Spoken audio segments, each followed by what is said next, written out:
Hello guys, welcome back to RJ vlogs. ഇന്ന് ഞാൻ നിങ്ങളോട് പറയാൻ പോകുന്നത് AR കുറിച്ചാണ്. അഗ്യുമെൻറ്റ് റിയാലിറ്റി എന്ന് പറഞ്ഞ സംഭവത്തെക്കുറിച്ചാണ്. നിങ്ങളെല്ലാവരും കേട്ടിട്ടുണ്ടാകും, VR എന്ന് കേട്ടിട്ടുണ്ടാകും. എന്താണത്? Visual reality. അപ്പം AR എന്ന് പറഞ്ഞൊരു പുതിയ സംഭവം കൂടി വന്നിട്ടുണ്ട്. ഇപ്പോഴാണ് കുറച്ചും കൂടി പോപ്പുലർ ആയത്. വർഷങ്ങൾക്ക് മുമ്പേ അത് കണ്ടുപിടിച്ചൊരു സംഭവമാണ്.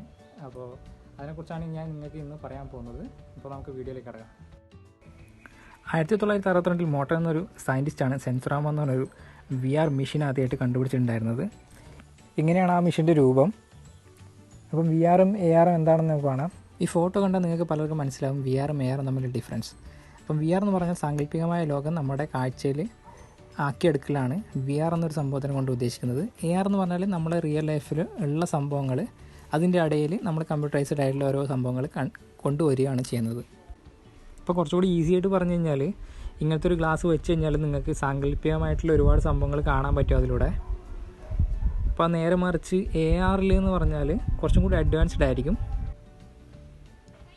അപ്പോൾ അതിൻ്റെ ഹിസ്റ്ററി പരിശോധിച്ചാൽ 1901 മുതൽ ഇത് ഇങ്ങനെയൊരു ഡിവൈസ് ഉണ്ടാക്കാൻ വേണ്ടി ആൾക്കാർ ചിന്തിച്ചു തുടങ്ങിയിട്ടുണ്ടായിരുന്നു. അങ്ങനെ 2015 മൈക്രോസോഫ്റ്റാണ് ഹോളോഗ്രാഫിക്സും ഹോളോ ലെൻസും എന്നൊരു ഹെഡ്സെറ്റ് റിലീസ് ചെയ്തത്. അങ്ങനെ 2016 പോക്കിമാൻ്റെ ഗെയിം ഇറക്കി നിയാൻറ്റിക്ക്. പിന്നെ 2017 മാജിക് ലീപ്സ് ഇറങ്ങി. 2019 മൈക്രോസോഫ്റ്റിൻ്റെ ഹോളോ ലെൻസ് 2 ഇറങ്ങി. ഇനി മുന്നോട്ടുള്ള കാലങ്ങളിൽ AR വളരെ ഇമ്പോർട്ടൻ്റ് ആയിട്ടുള്ളൊരു സംഭവമായിരിക്കും. അതുകൊണ്ടാണ് ഞാൻ ഇങ്ങനെ ഒരു വീഡിയോ ചെയ്യുന്നത്. അപ്പോൾ ഇങ്ങനെ ഒരുപാട് സാങ്കല്പികമായിട്ടുള്ള സംഭവങ്ങൾ നമുക്ക് ഇതിലൂടെ കാണാൻ പറ്റും. പോക്കിമാൻ്റെ ഗെയിമൊക്കെ ഉദാഹരണമാണ്. ഇപ്പോൾ തന്നെ ഗൂഗിളിൽ സെർച്ച് ചെയ്താൽ AR ഒബ്ജക്റ്റ് ഒരുപാടായിട്ട് ഐറ്റംസ് കാണാൻ പറ്റും. അതിനിങ്ങനെ ചെയ്താൽ മതി. ഗൂഗിളിൽ പോയി സ്നേക്ക് എന്ന് ടൈപ്പ് ചെയ്യുക. അതിനുശേഷം താഴത്തോട്ട് പോവുക. അതിൽ വ്യൂ ഇൻ 3D എന്ന് പറഞ്ഞൊരു ഓപ്ഷൻ ഉണ്ട്, അത് ക്ലിക്ക് ചെയ്യുക. ഇപ്പോൾ കുറച്ച് സമയം വെയിറ്റ് ചെയ്യുക. അതിനുശേഷം ഇങ്ങനൊരു ARൻ്റെ ഒരു വിഷ്വൽ വരുന്നതായിരിക്കും. കണ്ടല്ലേ? ഇപ്പോൾ റിയലായിട്ട് നമ്മുടെ മുന്നിൽ പാമ്പുള്ളതുപോലെ തന്നെ ഉണ്ടാവും. പാമ്പൊക്കെ അനങ്ങുന്നുമുണ്ട്. പാമ്പിനെ സൂം ചെയ്ത് നോക്കാം, അടുത്ത് പോയി നോക്കാം, പാമ്പിൻ്റെ ഏത് ഭാഗത്തും പോയി നോക്കാം.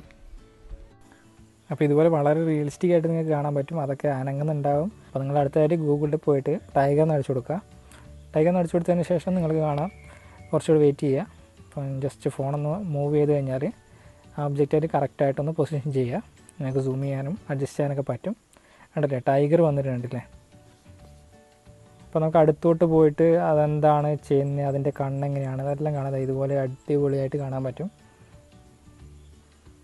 കണ്ടില്ലേ? വളരെ റിയലിസ്റ്റിക് ആയിട്ട് തോന്നില്ലേ? അപ്പോൾ അതിൻ്റെ നിഴൽ പോലും നമുക്ക് കാണാൻ പറ്റുന്നുള്ളതാണ് അതിൻ്റെ ഒരു പ്രത്യേകത.